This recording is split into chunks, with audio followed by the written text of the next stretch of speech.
Պատգամի թեման այսօր, որ լսելու ենք, կատարյալ նվիրման մասին է, գերազանց նվիրում, հանձնելու եւ հանձնվելու մասին է։ Հանձնել եւ հանձնվել։ Այս ուղերձ ինձ համար շատ կարևորներից է այն առումով, որ շատ կարևոր է, որ մենք սրանով կարող ենք իսկապես հաջողություն գտնել, հաղթություն գրանցել, առաջընթաց գրանցել եւ ամենակարևորը, երբ կստացվի մեր մոտ, մենք դրանով կհաճեցնենք Աստծո սիրտը։ Ես ասեցի, որ տարօրինակ կարող է այսօր բաներ լսեք իմ շուրթերից եւ ձեր ակաժները որոշակի բաներ լսեք, որ տարօրինակ թվա, բայց այնուամենայնիվ պետք է ասեմ, որ Աստծո մարդիկը, երբ Աստծո Սուրբ Հոգին գործում է, նրանք դառնում են տարօրինակ։ Եթե մեկը եկել է առաջի անգամ, երկրորդ անգամներ եկել է, գուցե ոմանք որ լսում են, նրանք գալիս են եկեղեցի եւ ուզում են փնտրել իրանց նման ինչ որ մեկին։ Ուզում եմ ասեմ, որ չհիասթափեք, հետո չեք տեսնելու, չեք գտնելու ձեզ նման մեկին, որովհետեւ ում հետ որ Աստծո Հոգին գործում է, Աստծո շնորհքը գործում է, նրանք դառնում են տարօրինակ եւ ձեզ նման չեք կարող գործել։ Աստծո շնորհքը մեզ կարող է տարօրինակ դարձնել, բայց կրոնը կարող է մեզ իրար նման դարձնել։ Կրոնը կարող է մեզ միատեսակ դարձնել, բայց մենք կանչված ենք նմանվելու Հիսուսին։ Եվ այնքան լավ է, որ ամեն մեկից մի եզակի օրինակ է։ Եթե մեկը շատ վատն է, դրանից այդ մեկն է, ձեր բախտը բերել է, որ էլ ուրիշը չկա, այդ մեկն է, այդ վատը այդ մեկն է, դուք էլ չունեք ուրիշ դրա նման։ Հավատքի տարիների ընթացքում ես բավական այս անցած տարիների ընթացքում բավականություն եմ ստացել, երբ որ ինչ-որ բան արել եմ Տիրոջ օգնությամբ, նրա Սուրբ Հոգու միջամտությամբ, լինի դա ծառայություն, լինի դա այցելություն, աղոթք, լինի դա խոսք, կենցաղային ինչ-որ գործ, երբ հետ եմ նայ այն ամեն անելուց, նայել եմ, բնական է դուք էլ եք երևի նայում, նայել եմ ու ասել եմ, այո, ստացվեց։ Թեև կարելի էր ավելին անել, ավելի լավ ձևով անել, բայց այնուամենայնիվ ստացվեց։ Ծառայությունը ստացվեց, վկայությունը ստացվեց, այցելությունը ստացվեց, բարեխոսությունը, աղոթքը ստացվեց։ Դրանով այդ չափով ես բավականություն եմ ստացել, որ ստացվեց, այո։ Բայց Տիրոջը հանձնվելու պահով, Տիրոջը նվիրման հարցում ես դեռ թերի եմ, դեռ անբավարար եմ, դեռ կիսատ է եւ ծարավ ունեմ, չգիտեմ ինչպես է ձեր մոտ, սա կարող է ձեզ տարօրինակ թվա։ Եթե ձեր մոտ այս հարցը լուծվել է, ձեր մոտ ստացվել է այդ գերազանց նվիրումը, կատարյալ նվիրումը, որ էլ չունեք տեղ, չունեք ավելին նվիրվելու, տրվելու, գուցե այս պատգամը ձեզ համար այդքան հետաքրքիր չթվա։ Բայց եթե դուք էլ ունեք դերևս տկարություններ, ունեք պարտություններ, ունեք պատերազմներ, ունեք անհանգստություններ, այս պատգամը հենց ձեզ համար է։ Ուղղակի պետքա որ դու մի բան խնդրեմ, որ լինես անկեղծ եւ ուշադիր։ Անկեղծ ուղղակի։ Մենք չենք ոչինչ կորցնելու մեր անկեղծության համար։ Մատթեոսի ավետարան 11:28 ձեզ շատ ծանոթ տեղ պետքա կարդամ, ստեղից սկսենք։ Ես ասեցի, որ պատգամը հանձնելու եւ հանձնվելու մասին է, ավելի գերազանց ձևով, որտեղ Հիսուսը մեզ կոչ է անում եւ ասում է. «Ինձ մոտ եկեք ամեն վաստակածներ եւ բեռնավորվածներ, եւ ես հանգիստ կտամ ձեզ։ Ձեր վրա առեք իմ լուծը եւ ինձանից սովորեցեք, որովհետեւ ես հեզ եմ եւ սրտով խոնար, եւ ձեր անձերի համար հանգստություն կգտնեք, որովհետեւ իմ լուծը քաղցր է եւ իմ բեռը թեթև»։ Ինչպես Պողոս առաքյալը կասեր Կորինթացիներին, այսօր է ընդունելության օր։ Հիսուս Քրիստոսի մոտ այսօր ընդունելության օր է։ Գիտեք ինչ ընդունելություն, բեռները հանձնելու, թեթևանալու օր է։ Տեր Հիսուս այս խոսքերի մեջ ասում է, որ ինձ մոտ եկեք, բոլոր բեռնավորվածներ։ Սրանից մենք հասկանում ենք մի բան, որ կան մեր վրա բեռներ, իր ժողովրդին նա դիմում, այս խոսքը մենակ անցյալին չի վերաբերվում, համաձայն եք, որ այսօր վերաբերվում է եւ պետքա դուք հայտնաբերեք ձեզ այս խոսքերի մեջ,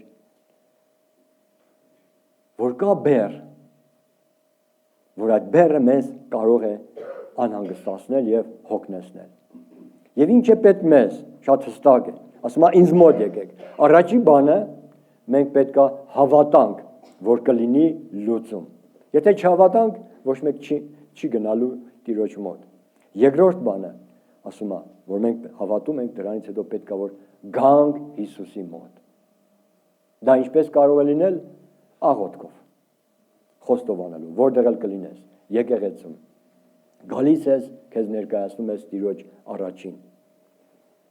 Ինչ է կատարում դրանից հետո։ Ասում է փոխանակում կատարեցեք, հանձնեցեք, դրեցեք եւ հետո վերցրեք ձեր վրա Տիրոջ բեռը, որտեղ ասում է իմ բեռը թեթև է եւ լուծը քաղցր է։ Ինչու համար է Տիրոջ բեռը թեթև։ Դու երբ է որ չես զգում ծանրություն։ Հիմա մենք բոլորս շոր ենք հակած։ Ես մի կոստյում եմ հակած եւ ես ինձ ծանրություն չի պատճառում։ Չէ՞։ Բայց կարող է զգաս բան, որ զգաս որ դա ծանրություն է։ Ուրեմն այն ինչը որ Տերն է տալիս, ինչ որ իրանից է, դա հաստատ քեզ ծանրություն չի տա։ Եղիր ուշադիր։ Բայց այն ամենը, ինչը որ օտար է, դա կարող է քեզ ծանրություն պատճառել։ Ինչ որ օտար է, դա բեռ կարող է լինել եւ դա կարող է քեզ անհանգստություն պատճառել քո ընթացքի մեջ, քայլելուց ընթացքում, միշտ քո մտքին գալ, հոգուդ վրա այլաբանորեն, ասեմ, ոչ մենակ ֆիզիկապես այդ բեռը կարող է, այլ քո սրտի հոգու վրա մշտական դա ճնշի ու այդ ծանրություն լինի։ Եվ ասում է իմ լուծը քաղցր է։ Մինչև որ առնենք Տիրոջ լուծը, մենք պետք է որ լուծենք բոլոր կապերը աշխարհի հետ մնացած ուրիշ են կապերը։ Լուծ նշանակում է կապված լինել։ Տերն ասում է, որ իմ լուծը առեք։ Երբ որ ասում է իմ լուծը առեք, դրա տակ պետք է հասկանանք նաև, որ մենք պետք է այն մնացած բոլոր կապերը, օտար լուծերը, որ մեզ աշխարհը, սատանան, մարդիկ ինչ որ բաներ կդնեն, բեռներ եւ այլն, դրանք պետք է լուծենք, ինչպես Եսայայի ծնունդն է ասում։ Դրանք պետք է լուծենք, այսինքն կտրել, թողնել եւ գալու վերցնել Տիրոջ լուծը, որովհետեւ Տիրոջ լուծը ասում է իմ լուծը քաղցր է։ Ինչ լուծ է դա չգիտեմ, մտածել եք երբևիցե։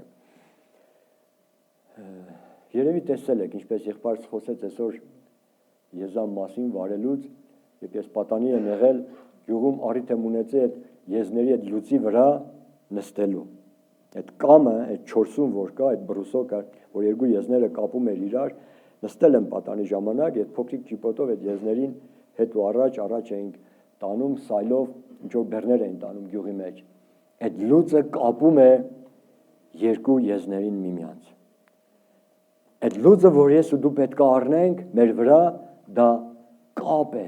որ մենք կապվում ենք Աստծո հետ, Հիսուսի հետ։ Եվ դու պատկերացնում ես, շարունակ քայլում ես, գնում ես եւ ինչ ես զգում, մշտական զգում ես Հիսուս Քրիստոսի ներկայությունը։ Դու կապված ես նրա հետ։ Նա շշնջում է, նա խոսում է, երբ դու արագ ես վազում, նա քեզ հետ է պահում, երբ դու փորձում ես մարդկային մարմնավոր անել, նա քեզ հետ է պահում, երբ հետ ես ընկնում, նա քեզ քաչալերում է, նա քեզ ուժ է տալիս, ու դու շարունակ զգում ես իր ներկայությունը, իր քաղցր ներկայությունը։ Դրա համար է իր լուծը թեթև։ Ուրիշ բան չէ քաղցր։ Սրա համար ասում, իմ լուծը քաղցր է, որտեղ ես ու դու երբ կապված ենք լինում նրա հետ, շարունակ նրա ներկայությունը մեզ ուրախություն կարող է պատճառել։ Գուցե հարցնենք, ինչ պետք է հանձնենք։ Ինչ հանձնենք։ Տերը որ ասում է, եկեք ինձ մոտ բոլոր բեռնավորվածներ եւ հոգնածներ։ Ինչ հանձնել։ Հանձնել այն ամենը, ինչը որ ասեցի, դա մեզ հոգնեցնում է։ Ինչը որ մեզ անհանգստության մեջ է պահում։ Ամեն ինչ անգամ ասեմ ձեզ, կարող է դա հոգևոր բան թվալ, բայց այսօր այս պահին եթե դա ինձ անհանգստացնում է, եթե դա ինձ բեռ է ու ծանրություն է, ես անձամբ ուզում եմ դա էլ թողնել, եթե անգամ հոգևոր բան է, որովհետև Տերը մի բան չի տա, որ մենք դա տանել չկարողանանք, որ դա տանելուց մենք ծանրություն ու դժվարություն ու ինչ-որ անհանգստություն զգանք։ Այն ինչ որ Տերը տալիս է, դա ուրախություն է մեզ համար, որ ես կրում եմ մի բան, որ ինձ Տերն է տվել։ Հասկանում եք, սա տրամաբանական է։ Բացի սրանից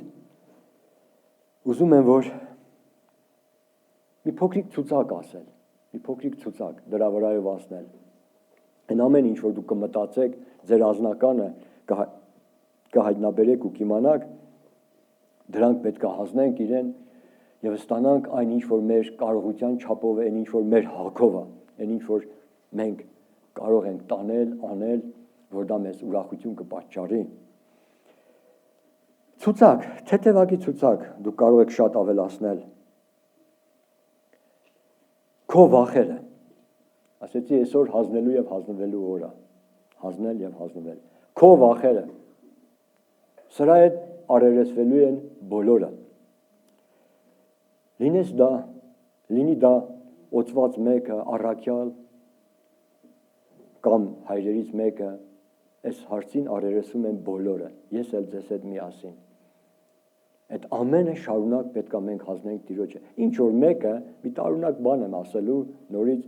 դահլիճից թող ասի, դու էլ։ Երբ ես կասեմ հանձնիր քո վախերը, ինչ որ մեկը թող ասի, դու էլ հանձնի։ Աբրահամը առիթ ունեցավ վախելու, երբ ինքը 5 թագավորի հետ հաղթել էր, պատերազմել էր Սոդոմա Գոմորի հետ եւ Ղովտին ազատել էր, դրանից հետո հայտնվեց Տերը եւ ասեց մի վախիր։ Ինչի ասեց, որովհետեւ նա վախ ուներ։ Մովսեսն ուներ վախ, Պողոսն ուներ վախ, Դավիթն ուներ վախ, բոլորս արերեսվում ենք։ Եվ պետք չի որ այս վախը մեզ հետ շարունակ գա։ Մենք պետք է, այո, հանձնենք Տիրոջը, գուցե վաղը նորից առաջանա ինչ-որ բան, նորից պետք է հանձնենք։ Ամեն անգամ, երբ որ մենք առիթ ենք ունենում, արերեսում ենք այս խնդրին, մենք պետք է որ հանձնենք դա տանք Տիրոջը։ Երկրորդը, քո ապագան, ինչ է լինելու։ Շատերը գալիս են եկեղեցի, լսում են Աստծո խոսքը, հետաքրքիր, տարվում են, բայց նորից մտածում են, մտահոգ են եւ ասում են. ինչ է լինելու։ Հանձնիր քո ապագան նրան, ինչ էլ որ կլինի։ Քո կասկածները, քո անհանգստությունները։ Գուցե դու կասկածներ ունես ու ունես անհանգստություն, որ ինչ որ բան քո ուզածով չի լինում։ Քո սպասած ձևով չի ընթանում, ու դու անհանգստանում ես։ Լինում է դա, ինչ որ բան գնում է, ընթացք ունի։ Եվ գիտեմ, որ հիմա Տերը Սուրբ Հոգին խոսում է ձեզ հետ։ Գուցե քո ընտանիքի մեկ անդամի հետ կապված հարցն է, գուցե քո գործի աշխատանքի, ծառայության, եկեղեցական, հոգևոր ինչ որ բանը, դու անհանգստացած ես, որ սա քո ուզած ձևով չի գնում։ Ինչ որ մեկը թող ասի, դու էլ։ Ասեք, ուզում եմ լսեմ, ինձ էլ ասեք։ Պատգամը բոլորիս է վերաբերում, ժողովուրդ։ Պարզապես այսօր, չգիտեմ, Տերը ընտրեց ինձ Վազգեն եղբոր միջոցով ինքը հանձնարարեց, ես էլ ձեզ հետ միասին։ Մենք բաներ ենք սպասում, որ մեր ուզած ձևով չի ընթանում։ Կա ընթացք կա, բայց նայում ենք էլի ասում ենք, բայց իմ ուզած ձևով չի ընթանում։ Ինչ որ մի բան չի, այդ բոլոր անհանգստությունները, կասկածները հանձնենք Տիրոջը։ Բոլոր մեր խորհուրդները, ճանապարհները, այն որոշումները, որ մենք ունենք, երբ որոշում ենք, խորհուրդ ունենք, մի հատ հանձնենք Տիրոջը, տեսնենք ինչ է ասում Տերը։ Դավիթն ասում էր, ուզում էր գնար, երբ իր վրա գալիս էին, ասում էր, վեր գնամ։ Ինքը ուզում էր գնար, բայց հարցնում էր։ Ասում էր այո կամ ոչ։ Այս կողմով գնամ, թե այն կողմով գնամ։ Տեղերը հիշում եք, ովքեր կարդում են Սուրբ Գիրքը։ Մի քիչ ավելի խիստ է հնչելու ինչ հանձնել։ Քո սուտ հոգևոր վիճակը։ Սուտ հոգևոր վիճակը։ Ինչ որ մեկը թող ասի, դու էլ։ Համարձակվեք, ասեք, ես չեմ խուսափում։ Շատ տարօրինակ է, բայց այո, բոլորս այն սուտ հոգևոր վիճակը, որ դու տեսնում ես հոգևորներ, կանգնում ես իր կողքը, իսկապես կան հոգևորներ։ Դու էլ ես ձևացնում, որ կաս, բայց դու քո սրտիդ մեջ գիտես, որ դու չկաս ախր, դու չկաս, կա հոգևոր մարդ է, խոսում է, վկայում է ինչ որ բան, դու էլ իր մոտ ձևացնում ես, բայց ժամանակն է, որ եւ պետք է, որ մենք անկեղծ լինենք, հանձնենք էդի, այդ վիճակը, որ մենք պահում ենք, մենք փայփայում ենք, դա մեզ օգուտ չի, ուղղակի հանձնիր, ես էլ քեզ հետ միասին, համարձակ եղեք խոսելու, գուցե քո պանիկան, հա, պանիկան, այդ խառնաշփոթ արդեն ասեցինք, անհանգստությունները, որ երբ մի բան է գալիս, դու քո մոտ սկսում է այդ սկսվել, այն որ սկսում է դրսևորվել, մենք առիթ ենք ունեցել տարբեր դիվար մարդկանց համար աղոթելու, հենց սկսում ենք աղոթել, իր մոտ սկսում էր դրսևորումը, նմանապես կարող է լուրեր գան ու հավատացյալը հոգևորը, նա որ Աստծո խոսքը լսում, նա որ հետևում է եկեղեցու ընթացքին, նա որ մասնակցում է գալիս է, հենց ինչ որ բան է լինում, իր մոտ սկսում այդ պանիկան, այդ խառնաշփոթը։ Հանձնիր դա Տիրոջը, հանձնիր։ Գուցե քո ձգտումները, որ դու ունես ձգտումներ եւ անկատար են մնացել այդ քո ձգտումները եւ անպատասխան են մնացել, ինչպես Հակոբոսը կասեր, երեք Երևանում մենք լսեցինք այս մասին, որ անկատար, անպատասխան է մնացել, ասում է ձգտում եք, ցանկանում եք, ուզում եք, բայց չի լինում։ Ինչու, որովհետև չար կերպով եք խնդրում, որ ձեր ունենաք եւ ձեր ցանկություններումը վատնեք։ Այդ ամենը, այդ ինչ որ կա, այդ ձգտումները։ Դու ձգտում ես, ասում ես, այո, սա չեղավ, նա չեղավ։ Մի հատ հազնի Տիրոջը, բեր Տիրոջ առաջ, տես Տերն ինչ կասի։ Գուցե քո սեռական կիրքերն են, որոնք գործում են եւ առ այսօր դերևս քեզ տանջում է եւ քո վրա իշխանություն ունի։ Գուցե քո ամոթն է, որ դու չես հանձնել եւ տանջվում ես մինչեւ հիմա։ Քո ամոթը։ Գուցե քո ատելությունը, քո նախապաշարումները որոշ մարդկանց նկատմամբ։ Պետք է մի օր անկեղծ լինես ու ասես. Տեր, ես այս մեկին տեսնելուց վատ եմ զգում։ Հերու բան չեմ ասում, ժողովուրդ։ Այսօր ինչի են պատերազմները։ Ինչի համար են, մենակ նյութականի համար են, շատ բաներ գալիս ատելությունից, նախանձից, ատելությունից, նախապաշարումներից, հանձնիր այդ ամենը Տիրոջը։ Գուցե քո պառակված վիճակն է, որ դու զգում ես բաժանված, ցուցակը կարող է շատ երկար լինել, ժողովուրդ, բայց մենք մինչև չասենք Տիրոջը, Տեր, ես հոգնել եմ, ազատիր ինձ այս վիճակից, չի գալու բժշկությունը, չի գալու լուծումը։ Ուզում եմ մի կարևոր բան հիշենք, մենք Աստծո հետ ուխտի մեջ ենք, ինչ է նշանակում ուխտը, այնինչ որ իմն է, նրանն է, երբ ամուսնանում են, ձեր հասկանալի օրինակ բերեմ, երկու ամուսիններ, երբ որ իրար հետ ամուսնանում են, ինչ որ իրանցն է, դրանք միանում են, այնինչ իմն է, դա Տիրոջն է, եւ ինչ որ Տիրոջն է, դա իմն է։ Հարց բոլորիս, ինչ ունեմ ես նկատի չունեմ պարգևներ Աստծո շնորհքը, որպես մարդ, ինչ ունենք մենք ամենքս, ինչ էլ որ ունենք մարդկային մարմնավոր, դա ինչ է, աղբ է, կեղտ է, անօգուտ, անօգտակար է, դրա վրա էլ ավելանում է ինչը, ավելանում է սատանայից աշխարհից բերած, ավելացրած են կեղտն ու ամենը։ Ուրեմն ափսոսալու բան չկա, համաձայն ենք, որ այդ մեր ունեցածը դնենք, այդ ամենը մենք դնենք։ Ես որքան անմիտ պետք է լինեմ, որ չուզենամ այդ Մատթեոսի ավետարանի 11-րդ գլխի 28-ում ասած այդ համարը գամ ինչ որ բան իրանից վերցնելու, բայց իմ անպետք այդ բեռը որ կա, որ անօգտակար, անպիտան բանը չհազնեմ։ Որքան անմիտ պետք է լինեմ ես, որ չտամ, որ փոխարենը ստանամ, որը օգտակար է, որը ինձ համար թեթև է, քաղցր է, որը ինձ ուրախություն կպատճառի։ Եթե չհազնես քո սուտ իրավիճակը, ինչ որ մեկը թողասի դու էլ։ Ամեն, ամեն։ Մինչև չհազնես քո սուտ իրավիճակը, չի գա ճշմարիտը, չի լինի ռեֆորմացիա, չի լինի փոփոխություն։ Մինչև չհազնես քո վախերը, վախը իր մեջ տանջանք ունի, չի գա խաղաղությունը։ Մինչև չհանձնես քո ատելությունը, սերը չի գա։ Մինչև չհանձնես քո նախապաշարումները մարդկանց հանդեպ, դա նկատի չունեմ մենակ եկեղեցում, կարող է եկեղեցում է լինել, դրսում ուրիշտեղ ամենուրեք, մինչև դա չհանձնես, չես ուրախանա որոշ մարդկանց տեսնելով։ Ու դու միշտ պետք է տեսնես, բայց դա դու գիտես մեկ է Տերը գիտի։ Դա ես չգիտեմ, մենք չգիտենք, չենք ճանաչում, սրտեր քննողը գիտի։ Դու չես ազատվի ու շարունակ, գիտես ինչ, դու տանջվելու ես։ Հիմա կասեք, սա ինչ ավետարան է։ Ուզում եմ խորը տեղեր գնանք այսօր։ Այսօր ընդունելության օր է, ապաշխարության օր է, հանձնելու եւ հանձնվելու օր է։ Մինչև չհանձնես քո կիրքերը, չասես, չխոստովանես, չի գալու հաղթություն այդ կիրքերի վրա։ Չի գալու։ Մինչև չհանձնես քո ներկան ամեն ինչով, չի գալու ապագայի նկատմամբ հույս։ Կարող է ինչ-որ մեկը ձեռքը բարձրացնել, ասել, այդ մեկը ես եմ, ես կարիք ունեմ հանձնելու և հանձնվելու։ Ամոթ չանենք ժողովուրդ և ասենք, Տեր Հիսուս,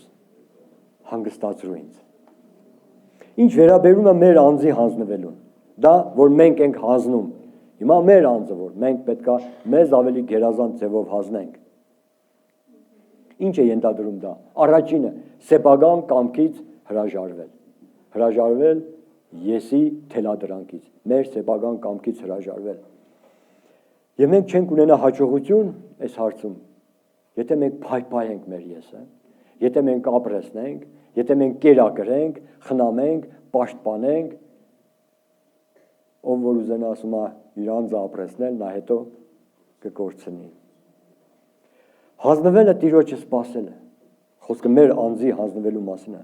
Դա Տիրոջը սпасել է։ Սաղմոս 40-ում, Սաղմոս 62-ում շատ տեղեր կարող ես ավելացնել եղբայրս, ասում է, սпасելով սпасեցի Տիրոջը։ Ինքը սпасում է, հանձնվել է ու սпасում է։ Իմ անձը լուրումունջ Տիրոջն է սпасում։ Դավիթի խոսքերն են։ Հանձնվելը, Տիրոջ հանձնվելը, դա համբերել է։ Համբերել։ Ինչպես տեսնում ենք Պողոսի կյանքում, Մովսեսի կյանքում, որ ասում է Եբրայեցիների 11:27-ում, ասում է անտեսանելին տեսանողի պես համբերեց ու կանգ առ այս համարի վրա, Եբրայեցիների 11:27-ը, որ ասում է կարծես թե այնպես էր Մովսեսը համբերում, իրան նայելուց տեսնելուց, նայում էին, տեսնում էին, թվում էր, թե հարցը լուծված է։ Եթե հարցը լուծված է, դե ինչու մասնախոսք, ինչ համբերելու մասնախոսքը։ Բայց ասում է անտեսանելին, նա դերևս չտեսած, չտեսած, այնպես էր համբերում։ Կարծես թե տեսել է դրա ելքը, դրա վերջը։ Ահա թե որն է համբերությունը։ Հանձնվելը վստահություն է։ Վստահելը ճանաչելուց է։ Ճանաչելը մտերմությունից է։ Մտերմությունը Տիրոջ հետ լուծ քաշելուց է։ Երբ դու իր հետ լուծ ես քաշում։ Վստահություն։ Երբ դու ասում ես քո մի վստահիր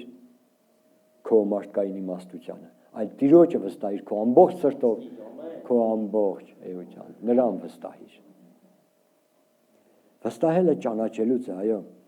Ինչի էր Դավիթը կարողանում վստահել Տիրոջը, որտեղ նա ճանաչում էր։ Մեկը կար Գողիաթ անունով, եկել էր եւ ասում է 40 օր ինքը նախատում էր Իսրայելի Աստծուն, 40 օր շարունակ նախատում էր, հայոյում էր, նզովում էր։ Եվ Դավիթը երբ որ լսեց, եկել էր եղբայրների մոտ այդ դաշտը, լսեց, ասեց, ով է այս մեկը։ Նա ճանաչում էր, որովհետև ունեցել էր մտերմություն, ապրել էր Տիրոջ հետ եւ ասեց, այն Աստվածը, որ ինձ ազատել է, նա գործեր ունեցել արջի հետ, արյուծի հետ, ասեց դրանց մեկի նման կանի, որտեղ ինքը ճանաչում էր այն Աստծուն։ Ես ու դու չենք կարող հանձնվել, վստահել, եթե նրան չճանաչենք։ Նա ապրել էր այդ կյանքը։ Եվ մեկ ուրիշ տեղ ասում է, Տիրոջը դրեցի իմ առաջին ամեն ժամանակ, որբեսի չէ, սա նեմ։ Երբ ես ու դու լուծ ենք քաշում նրա հետ, իսկապես իրար լուծն ենք վերցնում, այդ մտերմության լուծը, քայլում ենք, գնում ենք իրար հետ։ Դրանից մենք սկսում ենք ճանաչել, Երբ սկսում ենք ճանաչել, դրանից կարող ենք նրան վստահել։ Երբ սկսում ենք վստահել նրան ավելիով, մենք ավելի կարող ենք հանձնվել։ Հակառակ դեպքում ինչպես կարող ենք մենք վստահել։ Ով կպատկը, ձեզանից ով կուզենա ինքնաթիռով ինչ որ տեղ գնա։ Կգնաք, չէ՞։ Բայց ինչ կլինի ձեզ հետ, եթե իմանաք, որ լոջիկները, հա, օտաչուները մեր մխիթարն ու Սամվելն են։ Կգնաք։ Չէ, Մարինե ջան, խորհուրդ չեմ տա։ Էդի են լավը չի, էդի աստոզած լավը չի։ Որտեվ իրան չգիտեք դուք որպես այդպեսին։ Դուք չգիտեք։ Ես լինեմ լավ, ես ու Աշոտը լինենք։ Նստենք ընդ սկսենք իրար հետ բաներ ասել, խոսել սուրբ գրքից, տանք առնենք։ Խորհուրդ չեմ տա նստեք այդ ինքնաթիռը, որտեվ չեք ճանաչում։ Ժողովուրդ փոթորիկներ են գալու։ Այո, փոթորիկներ են գալու։ Եվ գալու են այդ փոթորիկները, քամիները, եւ գիտեք ինչ անելու։ Նրանք, ովքեր ուժեղ են արմատացած ու արմատ են գցած Հիսուսի մեջ, նրանք կմնան։ Բայց նրանց վրայից այդ փոթորիկները շատ օտար բաներ կտանեն։ Իսկ նրանք, ովքեր արմատացած չեն Քրիստոսի մեջ, այդ քամին տանելու է նրանց։ Դա ես չեմ ասում, սուրբ գիրքն է ասում։ Այդ քամին տանելու է։ Իրանց է տանելու։ Բայց եթե մենք պինդ լինենք արմատ գցած եւ դրանք հերու չեն ժողովուրդ։ Այս տարի կունենաք այդ փոթորիկները։ Ես ոչ թե խոստանում եմ, հոգուս մեջ առել եմ դրա համար եմ ասում։ Տիրոջը հանձնվելը հաճախ կարող է մեզանից լռություն պահանջի։ Ասում եմ լուր մնա։ Շատ դժվար է, բայց հաճախ եթե դու հանձնվում ես, այդ պարագան, այդ իրավիճակները մեր կյանքերում որ կլինի կենցաղում, եկեղեցում, դրսում, ամենուրեք հաճախ մեզ դա պահանջում է լուր լինել, բայց Աստված նայում է, ինչի եմ ես լուր, ինչի ես դու լուր, որտեղ դու հանձնվել ես նրան։ Դու չես ասում դատապարտության խոսք, վերջապես ոչինչ չես ասում։ Չնայած որ այդ երևույթը դու չես ընդունում, դու համաձայն չես այդ երևույթի հետ։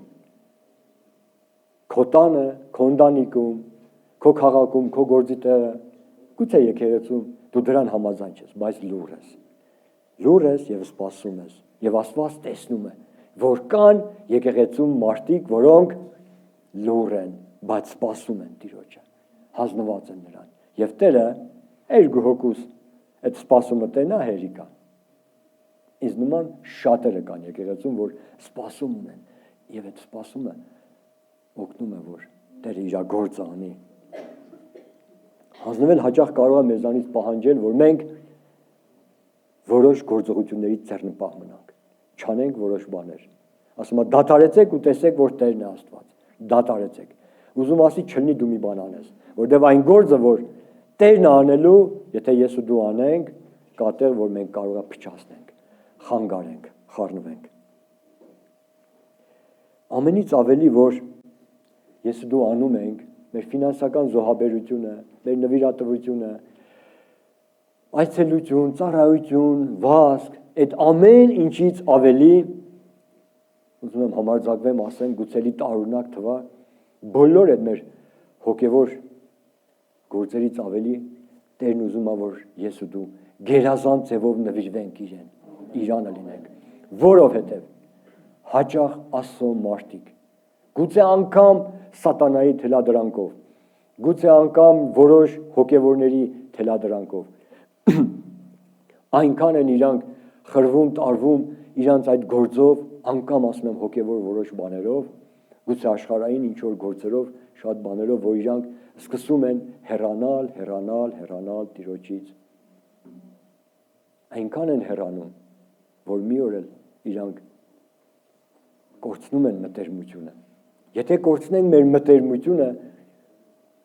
կորցնենք մեր մտերմությունը, մենք մեր վստահությունը կկորցնենք։ Նրա ճանաչողությունն ենք կորցնում։ Նայում ես մարդը հավատացյալը հոգևոր ասում ես, էսի են մարդն, հա, ինքը որ այսպես ապրում էր։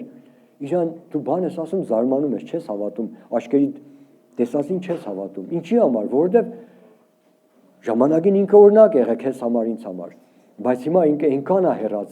այնքան հեռացել է, որ կորցրել է իր մտերմությունը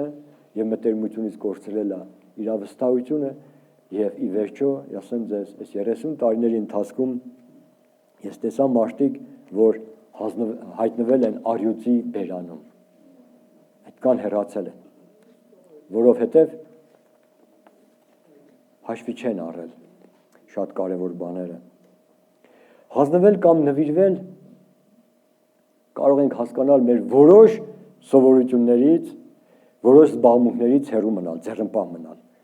Հանուն ինչի, հանուն նրա։ Պողոս առաքյալն ասում էր, ամեն բան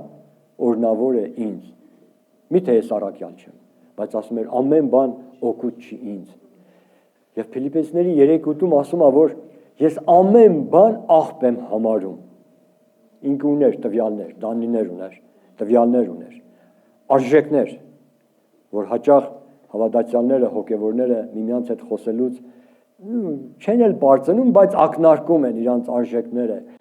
իրանց այդ ձեռքբերումները։ Բայց Պողոսն ասում է, ես այդ բոլորը աղբ եմ համարում, որ Քրիստոսին շահեմ, որ նրա մեջ բնակվեմ, որ նրա մեջ լինեմ, որ հասնեմ մեռելների հարությանը։ Այս վերջի համարը չի ուզում գրված լինել ժողովուրդ, այն օրը տնային խմբագին է ես խոսում։ Ասում է, որ հասնեմ մեռելների հարությանը։ Պողոս առաքյալ, դու այդքան նվիրվել ես, այդքան տրվել ես, այդքան բան ես արել, այդի չասեիր, որ հասնես, եթե դու գրում ես մեզ, Փիլիպպեցիներին, որ դու մտածմունք ունես, մտահոգություն ունես, մեռելների հարությանը հասնելու, բա ինչ անի Աբովյանի քաղաքային եկեղեցին, բա ինչ անենք, ամեն, բա ինչ անեմ ես և դու, ինչ անենք, եթե դու Պողոս առաքյալ մտածում ես, ուրեմն հարցը շատ լուրջ է դրված ժողովուրդ, մենք այս հարցին հաճախ այդպես չենք նայում։ Մեկ ուրիշ տեղ Եսայիա մարգարեությունից եմ ուզում կարդամ 58:13, որ նորից ասում է, որ ինչ կարող ենք հասկանալ հանձնվելու մեջ, որ ասում է, երբ որ դու ոտքդ, Եսայիա 58:13-ից եմ ուզում կարդամ, եթե ետ դարձնես շաբաթից քո ոտքը,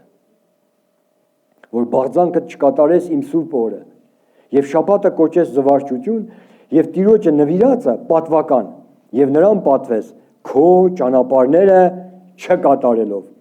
եւ քո բաղձանքը չլրացնելով եւ դադարգաբանություն չանելով։ Որքան շատ կարող են մենք նայենք մեր կյանքին ու հայտնաբերել, թե որքան դադարգաբանություն, որքան բաներ կա, որ մենք բաղձանք ունենք ինչ որ բան անելու, սա էլ անեմ, բայց Տերն ասում է, երբ որ դու դրանցից հետ քաշես, շաբաթ օրը, որն է շաբաթը, շաբաթը մեկ օրվա մասին չի խոսքը, 5 կտակարանում մեկ օր էր տալիս, բայց նոր կտակարանում 7 օրն էլ պետք է համարենք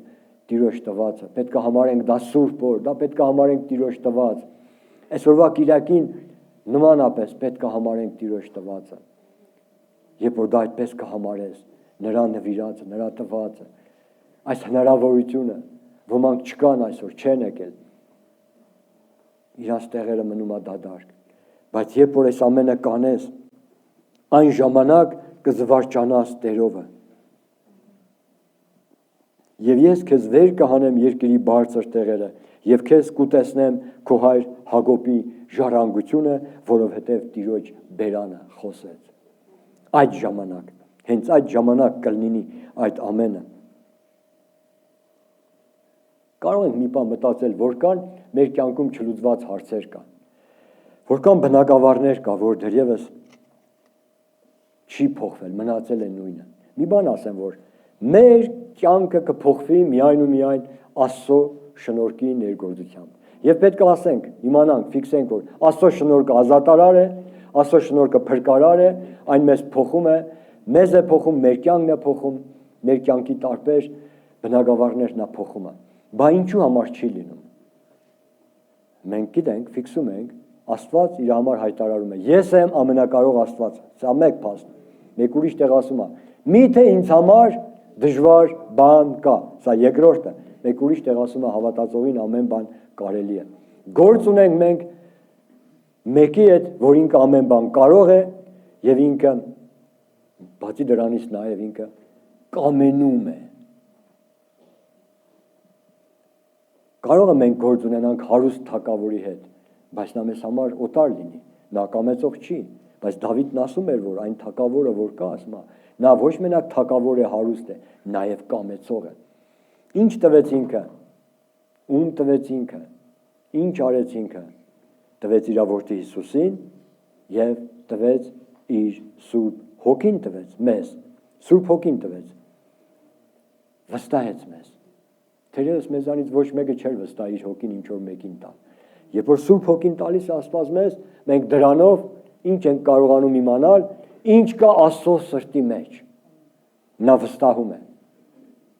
Ես դժվարանում եմ վստահել իմ հոգին ինչ որ մեկին։ Եվ դու էլ կդժվարանաս։ Գիտեք ինչի։ Աստված չունի այդ դժվարությունը, որտեղ Աստված լույս է։ Երբ իր հոգին տալիս է, դու այդ հոգով լցում ես, դու տեսնում ես, թե ինքը ինչպիսի սեր ունի այն քո թշնամու հանդեպ։ Դու տեսնում ես, թե ինքը ինչպես ողորմած է, ներող է, կամեցող է։ Նրա մեջ չկա խավար, դրա համար ինքը տալիս է եւ վստահում է։ Թերևս մենք չվստահենք, որ մեր ներսի են ինչ որ տեղերը, որ իմանա։ Սրա համար եմ ասում, որ դուրս է գալիս, որ մենք դեռևս չենք հանձնել Տիրոջը եւ չենք հանձնվել դրա համար էլ մեր կյանքի շատ հարցեր դեռևս մնում է չլուծված։ Հակոբ կամ Իսրայել, գիրք Ծննդոց։ Կար մեկը Հակոբ անունով։ Ազգությամբ տիպիկ հայ։ Համաձայն Սուրբ գրքի Հակոբը խաբեպա էր, բայց շատ նախանձախնդիր Աստվածային օրհնությանը, շատ նախանձախնդիր, որ փափագում էր, ձգտում էր։ Բոլորս կարդացել ենք Ծննդոց գիրքը, այս հատվածը, Փառք Տիրոջը։ Ուզում եմ ձեզ ասել, խնդրել, եթե մնացած գրքերը տարեկան կկարդաք մեկ անգամ, առնվազն մեկ անգամ Ծննդոց գիրքը, գոնե թե 2-3 անգամ կարդացեք։ Սա շատ կարևոր կլինի ձեզ համար։ Ինչի համար էր Հակոբը այդքան նախանձախնդիր Աստվածային օրհնությանը։ Իմ միտքս բացվեց ու ես հիշում եմ այնտեղը Ծննդոց 18-ը, որ ասում է, երբ գնում էր Սոդոմ Գոմորը կործանելու, ասեց, ես ճանաչեցի Աբրամին, որ նա իր որդիներին եւ որդկանց որդիներին եւ իր տանը պիտի պատվիրե, որ Եհովայի ճանապարհները պահեն։ Հակոբը 15 տարի ապրել է Աբրամի հետ, գրված է, Սուրբ Գիրքն մեզ տեղեկություն տալիս։ 15 տարի ինքը ապրել է Բերսաբեում Աբրամի հետ, եւ ես հասկանում եմ, երբ լուսավորվեց, որ Աբրամը Հակոբի հետ նստած խոսում էր Տիրոջ մասին, տալիս էր վկայություն։ Այն ժամանակ, երբ որ Եսավը դրսում էր, սուպերմարկետներում էր, ավտոշուկայում էր, երբ Եսավը որս էր անում, լողապներում, պլյաժներում, ինչ որ տեղեր, ինչ որ այդ աշխարհի, չգիտեմ, եղած բաներից էր վայելում, Հակոբը նստած էր եւ դրա համար նրան բացվել էր։ Պատմությունը գիտենք ինչ կատարվեց։ Հակոբը լինելով նախանձախնդիր, Եսավի կերպարանքը առավ, մտավ հոր մոտ, օգտվելով իր հոր Իսահակի կուրությունից, կերպարանափոխվեց եւ անդրանիկության իրավունքը, օրհնությունը խլեց։ Անդրանիկության իրավունքով Աստված սահմանել էր, որ անդրանիկին պետք է հասնի իշքան կրկնակի բաժինը։ Եվ նա նախանձախնդիր էր դրան։ Կրկնակի բաժինը, սա է անդրանիկության իրավունքը։ Եթե երկու զավակ են, ուրեմն պետք է բաժանի դա 3 մասի, երկուսը տա մեկին, այն մեկը մյուսին։ Կրկնակի բաժին էր։ Եվ նա վերցրեց, գողացավ ու ասում է փախավ, որովհետև Եսավը իմացավ եւ բարգացավ եւ ասեց պետք է սպանեմ։ Ու երկու ոտքով ինքը փախավ։ Հիշեք, ուշադիր եղեք։ Կար ժամանակ հետո Հակոբը դարձավ բավական հարուստ ազնվորություն։ Ժամանակ ասած 20 տարի հետո ինքը դարավ բավական հարուստ մեկ ազնվորություն, Աստծո օրհնությամբ։ Երբ գնում էր ինքը պանդխտանալու, այդ ժամանակ գրված է, որ ինքը ասում է Հորդանանը անցավ մի գավազանով։ Ուզում ասել բան չուներ։ Մի գավազան ուներ։ Բայց երբ անցան տարիները, կարդում ենք Ծննդոցի 31-ի 3-ում, ասում է դարձիր քո հայրերի տունը, քո հայրենիքը դարձիր։ Գիտեք, որ մեկ օր մեզ էլ է ասելու, բավական է մնաս այս երկրի վրա, դարձիր վերին Երուսաղեմ։ Ինչ կասես դու դրան, պատրաստ ես, կամ էլ Տերն է գալու։ Ես գիտեմ, շատ հավատացյալներ, դերևս հափշտակության լուրը լսելով իրանց մոտ վախ է գալիս։ Արիք ռեալ լինենք, ավելի անկեղծանանք ու բացվենք, որտեղ Տերը մեզ կյանք է տվել։ Ոչ բոլորն է, որ երբ որ ես խոսում եմ, որտեղ մենք դրան ենք ցկտում, ի վերջո մենք ստե չենք մնալու, որ Տերը գա, կամ եթե մեկը մինչև Տիրոջ գալը, որ Տերը նրան վերցնելու է, ինքը վախ ունի։ Խնդրելու եմ, որ ոչ մեկ չհեռանա դահլիճից, մինչև որ չաղոթենք իրանց համար, ովքեր վախ ունեն հափշտակության լուրը լսելուց եւ ովքեր մահվան վախ ունեն։ Հակոբը վախեցավ փախավ Եսավի երեսից։ Անցել էր 20 տարի, բայց այդ վախը չէր նվազել։ Այդ վախը մնում էր իր սրտում։ Մահվան վախը։ Տերն իրան ասել է. «Վերադարձիր քո հայրենիքը, հետ վերադարձի քո երկիրը», բայց Հակոբը պետք է առերեսվեր մի իրականության հետ։ Պետք է Եսավին տեսներ։ Ինք արել էր մի բան ու այդ վախը կար իր սրտում։ Գիտեք, ժամանակը չի բժշկում։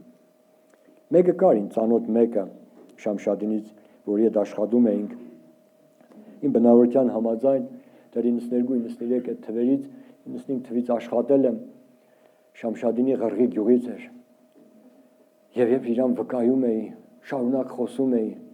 ասեց. «Մամիկոն ջան», մեծ էր, ինձնից տարիքով մեծ էր, 40 տարի ավել մեծ էր, ասեց. «Վախեցել եմ», աս ինչից ես վախեցել։ Շորածը ասեց. «Գիլից եմ վախեցել, գելից», ասի ոնց, կագնա հենց փողոցի մեջտեղը ստեղից անցնում գնում էր, կագնա ու աղոթեցի իր համար, ասեց. «Տարիներ էր անցել», ասեց 54 թվին, թե որ թվին բանակում ասում ինձ տեղ ուղարկեցին, որ գնում էի, ասում դեմս եկավ, կտրեց ճամպես։ Ու այդ ժամանակ ասում չկար, ոչ բան չկար, զենք կար, բայց մեջը բան չկար, որ կրակեի ինչ որ բան։ Ես հասկացա ինչքան բան է, վտանգավոր բան է։ Ու մտածում եմ, այսքան տարի անցել, ասեց չէ, էդի մնացել է։ Աղոթեցի այդ ժամանակ, հենց այդ ժամանակ աղոթեցի, խոսեցի, քաչալերեցի։ Հետո անցան ժամանակներ, մեկ էլ պատական իմացա, որ ինքը մահացել է։ Ժամանակը չի բժշկում, ժողովուրդ, ժամանակը բան չի կարող փոխել։ Մենք պետք է դա հանձնենք Տիրոջը։ Հակոբի վախը ոչ թե անցել էր, ոչ թե նվազել էր, վերադառնալու ժամանակ 20 տարի հետո դա ավելի է շատացել։ Եթե գնալուց, փախնելուց դա միայն իր կյանքի իր մահանալու վախն էր, վերադարձին արդեն ամբողջ իր գերդաստանի վախն էր։ Մենք կարդում ենք Ծննդոցի 32:11-ն է, կարծեմ, որ ասում է. «Ազատիր իմ», այո 32:11 ասում է. «Ազատիր հիմա իմ եղբայր Եսավի ձեռից, որովհետև նրանից վախենում եմ, որ նա միգուցե գա ու զարկե մորը տղաներով»։ Ինք ուներ 11 զավակ այդ ժամանակ։ Հասկանում եք։ Եվ իշքան ինքը մոտենում էր այդ հանդիպմանը, այն որ իր քերու մոտից պետքա վերադառնար, Աբրամի հայրենիքից, Լաբանի մոտից, ընդերքից պետքա վերադառնար, քայլ առ քայլ ավելի այդ վախը թանձրանում էր, ավելի խտանում էր, ավելի ծանրանում էր, եւ հիմա ինքը աղաղակում է։ Հանձնեց ինքը այս պահին այդ վախը։ Ասեց. «Ազատիր ինձ»։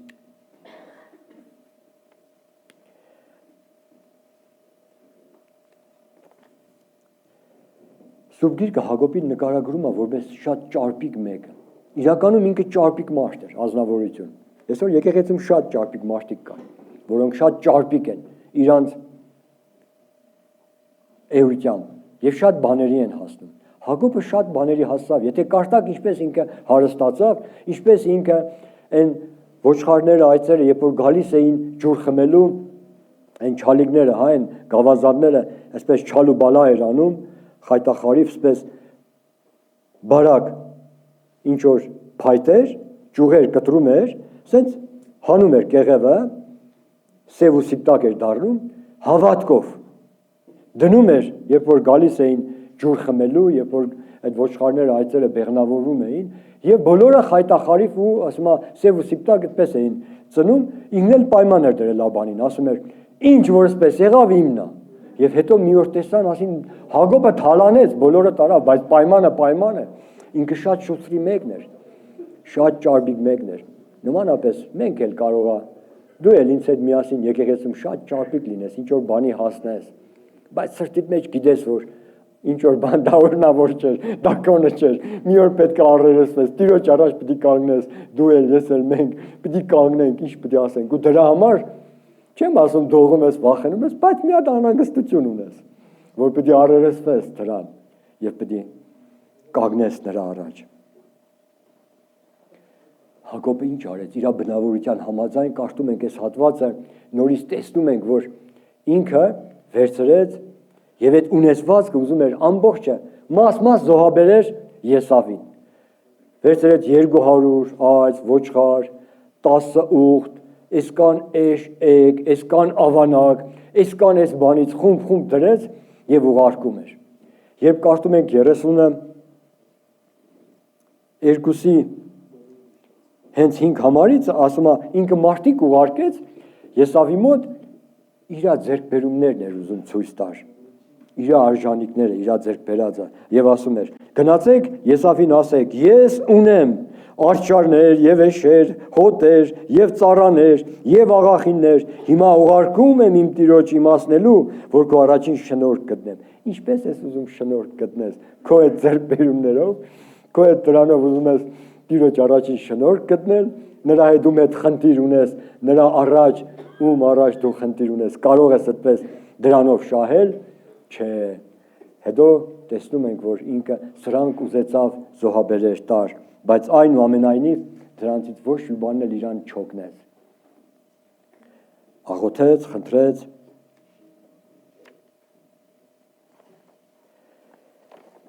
Եվ ինչ ենք տեսնում Ծննդոց գրքի 32-ի 23 համարում,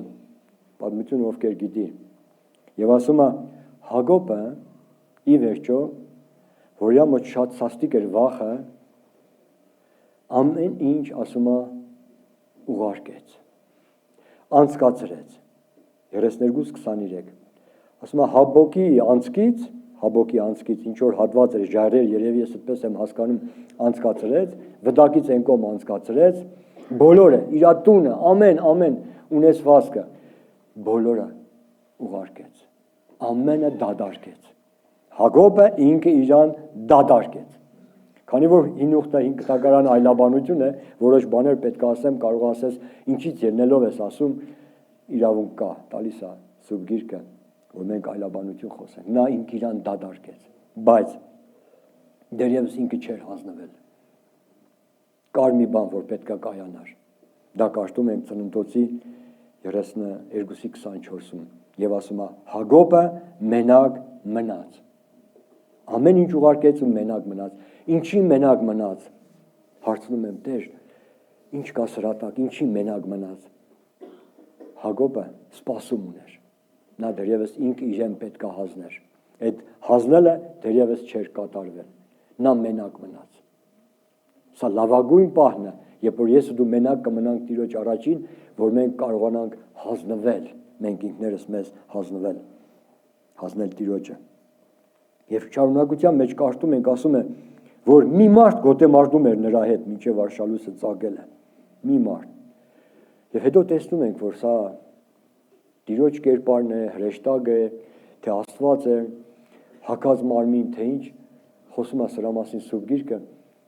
եւ ասում է Հակոբը կարճել էր նրանից, բռնվել էր։ Այդ կարճել, այդ բռնվելը այլաբանորեն հանձնվելու պահն էր։ Իր հանձնվելու պահն էր Հակոբի։ Եվ ինչ կատարվեց, գիտեք, ասում է անունդին չէ, ուզում էր, որ իրան օրհնի, ինքը ասեց Հակոբ։ Մեզանից յուրաքանչյուրի անվան տակ, երբ մենք ասում ենք մեր անունը կա թաքնված մի անցյալ, մի կյանք։ Դա ընդամենը 5 հնչյուն չէր, որ ինքը ասեց Հակոբ։ դրա մեջ ինքը նկատի ուներ իր խաբեությունները նկատի ուներ, իր տառապանքները նկատի ուներ, իր ցավերը նկատի ուներ, իր վախերը, իր ամբողջ անցյալն էր, որ ասեց Հակոբ, այդ որ ասում են Հակոբ, այդ ես եմ։ Իր ամբողջ անցյալ ինքը բերեց։ Եվ գիտեք ինչ արեց Տերը, ասեց այլևս։ Երբ դու հանձնվում ես Տիրոջը, այդպես էլ քեզ չեն ճանաչելու։ Դա անցավ, ասում է այլևս քեզ Հակոբ չասվի, այլ Իսրայել։ Երբ դու հանձնվում ես եւ ասում ես ես եմ քո որդի մամիկոնը, այն որ դու գիտես, այս ամեն ինչի միջով ասնում եմ, ինչ որ կա, որի մեջ եմ, տալիս ես քո անունը, քո բոլորդ, հանձնվում ես իրան, ոչ մենակ հանձնում ես, քեզ էլ հանձնում, հետը հանձնում ես նրան, նա ասում է, այսուհետև դու այդպիսին չլինես։ Երբ կլինի, երբ որ դու հանձնես, քանի չես հանձնել, կարող է այդ բանը դեռևս շարունակվի։ Սրա համար եմ ասում, կատարյալ ձևով նվիրվել, գերազանց ձևով ավելի նվիրվել։ Եվ մի ուրիշ բան էլ կատարեց։ Երբ որ պատերազմում էր, գոտեմարտում էր, ասում է, կպավ այդ հրեշտակը Հակոբի զստի ամոլաջելին եւ Հակոբը սկսեց կաղալ։ Հակոբը կաղալը սկսեց։ Նա այլևս չէր կարողանալու փախնել Եսավի ձեռից։ Եթե կարդում ենք այնտեղ, որ ինքը երկու ոտով փախավ, այս հնարավորությունը ինքը զոհաբերել էր, վերջ, այդ իր ճարպկությունը զոհաբերել էր եւ Հակոբը իր ամբողջ կյանքի ընթացքում պետք է այսպես թեքվեր, կաղար։ Այլաբանորեն գիտեք ինչ էր ասում սա, Հակոբը թեքվեց Աստծո կողմը։ Որն է քո որոշումը։ Կթողնես քո ամենը եւ թեքվես միայն Աստծո կողմը։ Հաճախ մարդիկ ապաշխարում են, մի ոտով են ապաշխարում։ Մի ոտը աշխարհն է, մի ոտով ապաշխարում են, մի ոտը դեռևս Աստծո տունն է, մեկը դրսում է։ Նորից այլաբանորեն եմ ասում, ինչ կատարվեց։ Նա սկսեց կաղալ։ Նա չուներ են հնարավորությունը փախնելու։ Որքան լավ կլինի, հա, որ մենք մեր բոլոր են կապերը, են կամուջները, հին մարդկային ունեցած ամենը այրենք, որ էլ փախնելու, հետ գնալու ոչինչ չունենանք։ Նա մնում էր ինչ անի, ամբողջովին ապավիներ Տիրոջը։ Նա թեքվեց։ Կաղը թեքվում է։ Չգիտեմ որքանը ձեզ ընդունելի։ Եվ մեկ ուրիշ բան, նորից կարդում ենք շարունակությունը 33-ի 4-ը կարծեմ կարդում ենք այդ հատվածը, որ երբ այս ամենը կատարվեց Հակոբի հետ, Հակոբը ի վերջո հանձնեց, ինքը հանդիպեց Եսավին։ Եվ երբ իրար տեսան, ասում է, իրար վզով ընկան եւ լաց եղան։ Հակոբը Եսավը միասին։ Երբ դու հանձնվես Տիրոջը, երբ դու հանձնվես Տիրոջը, նա ինքը կգա քեզ ընդառաջ։ Քո թշնամին, քո չուզած մարդը, այդ կգա քո առաջ, ասում է, գրկես նրան, փաթաթվեց նրա պարանոցին, համբուրեց նրան եւ լաց եղան երկուսը միասին։ Սա ինչ լաց է, ժողովուրդ։ Սա ապաշխարության լաց էր։ Հակոբը այդ լացի մեջ ուներ իր խոստովանությունը։ Խնդրեմ մեղմիկ երաժշտություն պատրաստվենք աղոթքի։ Հակոբը խոստովանում էր, որ ինքը այո ապօրինի բաներ արել։ Եսավն էլ խոստովանում էր, լացում էր, որտեղ ինքը ատելություն ուներ, որ ինքը ուներ նախապաշարում։ Սա ապաշխարության լաց էր, երկկողմ ապաշխարության լաց էր։ Նաև իրանց կորցրած սիրո լացն էր, իրանց հարազատին գտնելու ուրախության լաց էր։ Ահա թե ինչ կա սրա մեջ։ Որքան Եսավներ կան այսօր, Հակոբներ կան մեր իրականության մեջ, Հայաստանում, մեր կյանքում, հարազատության մեջ, եղբայր եղբոր հետ։ Նայում ես, ոնց որ Եսավ եւ Հակոբ, անգամ կարող է եկեղեցում լինել, տարբեր եկեղեցիներում կարող է լինել։ Մեկ էս եկեղեցում Հակոբ է, մեկ են եկեղեցում, մեկ ուրիշ եկեղեցում գուցե Եսավ է, բայց այդ հարցը դեռևս չի լուծվել։ Ու այսպես շարունակում է։ Դրա համար մեզ ինչ է մնում, որ մենք մեր ինչ էլ որ եղել է, գանք Տիրոջ առաջ, հանձնենք եւ հանձնվենք։ Եթե ես ու դու հանձնվենք, հաստատ Աստված ունի դրա պատասխանը։ Հաստատ նա ունի այդ պատասխանը։ Կօգնի մեզ փառաբանության խումբը։ Երաժշտություն, մեղմիկ, որ պետք է աղոթենք։ Եվ ամենավերջում գերազանց հանձնվելու հետ կապված կարիք ունենք մենք բոլորս հանձնվել Տիրոջ արդար դատաստանին։ Կամաձայնվես հանձնվել նրա արդար դատաստանին։ Երբ որ մենք հանձնվում ենք, մարդը երբ որ հանձնվում է, ասում է, ինչ մեկը գնաց հանձնվեց։ Գիտեք, ինքը չգիտի իրան ինչ կդատապարտեն։ Մոտավորապես գիտի ինքը, որ սխալ է, մեղավոր է։ Ինքը արդարացում չի էլ սպասում։ Գնում է, հանձնվում է։